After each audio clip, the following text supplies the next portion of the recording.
day-to-day concerns that people have, and they need to prosecute it every single day through every single surrogate. That's what winning campaigns do. It's very clear now what the race is. There's no ambiguity. It's going to be Biden versus Trump. And so begin to draw those parallels, not just on democracy, but on issues that are important day-to-day in people's lives.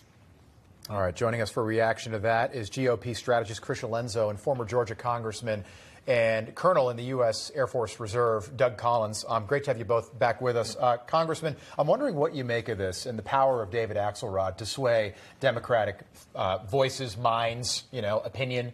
Yeah, he's going to be both sides have influencers that, do shape the message as best they can. Here's what's interesting about David Axelrod's comments, though, and it's something that I've began to think more and more of. I think we're in a 2016 election right now. I know there's some others who disagree, but I think 2016 is a applicable look because the Democrats are focusing on big picture gloom and doom message. Remember, Hillary Clinton was about, if you elect Donald Trump, the world's going to end, we're going to be in war. It was sort of the big picture, we're Democrats, we're better. Donald Trump focused on immigration, economy, and the worker. 2020, you just sort of put in rear view. Now you're at 2024 election. What are the Democrats doing? They're running the doom and gloom ads. Democracy is at risk. Everybody's going to go, it's going to be terrible. The world will fall apart if you elect the MAGA Republican extremists. What's Donald Trump talking about? He's talking about immigration. He's talking about economy. He's talking about real people who actually have the perception the economy is going bad. So Axelrod actually has it right that they're missing the message, but they're also, I think he's also understanding truthfully that this is another Biden and Trump re-election here. Yeah, missing the message, Krysia. But what kind of messaging can Biden even do besides the doom and gloom? Obviously, we've already started to hear him talk about race. Most likely we'll hear abortion. But, the record doesn't lie of what has happened in the past couple of years. Yes, the record doesn't lie. And in terms of messaging, how can he message if we're not even seeing him? He's still running his campaign from his basement. Last week he was completely MIA when it came to responding with the Houthis. So this week, yes, we haven't really seen him at all. And in comparison to Donald Trump, who's pretty much has the fortitude and he's everywhere, Joe Biden is nowhere to be found. So I think that's probably strategic, though, because to your point, Allison, his messaging, what can he say? He's failed on every single issue, especially immigration. It's a self-inflicted wound we're facing in this country. Well, and that was the biggest issue to Iowa voters. 39% said the biggest issue, and don't forget, Iowa's nowhere near the southern border. The biggest issue to voters in Iowa, people that caucused Tuesday, was immigration and the crisis at the southern border.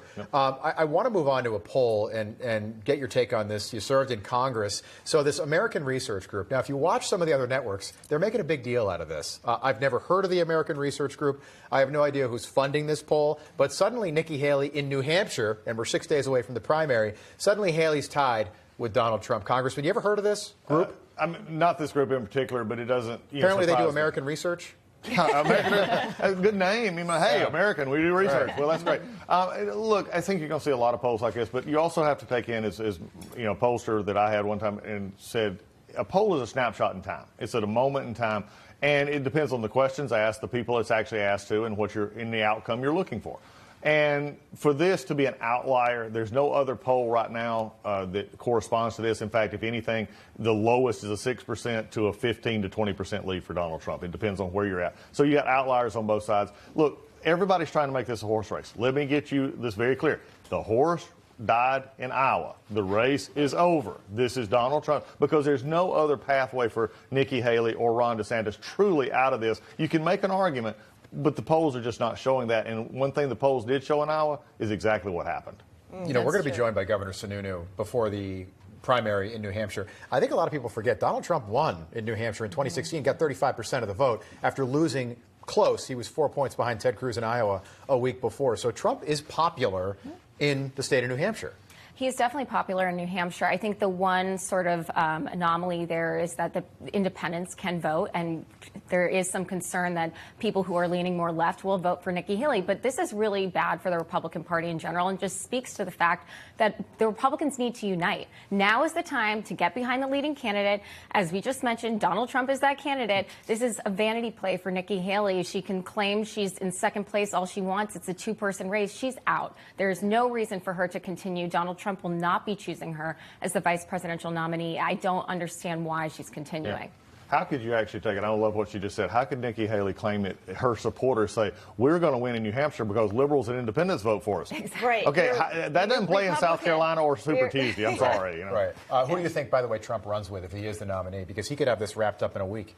Good question. I think it's still a wide open. I know he says he's got it, and if he's got it, we'll see. This man is a perfect person to hold this secret. He'll announce it at the right time. Oh, yeah, very much so. Absolutely. Yeah. Doug Collins, Krysia Lenzo, thank you. Appreciate it.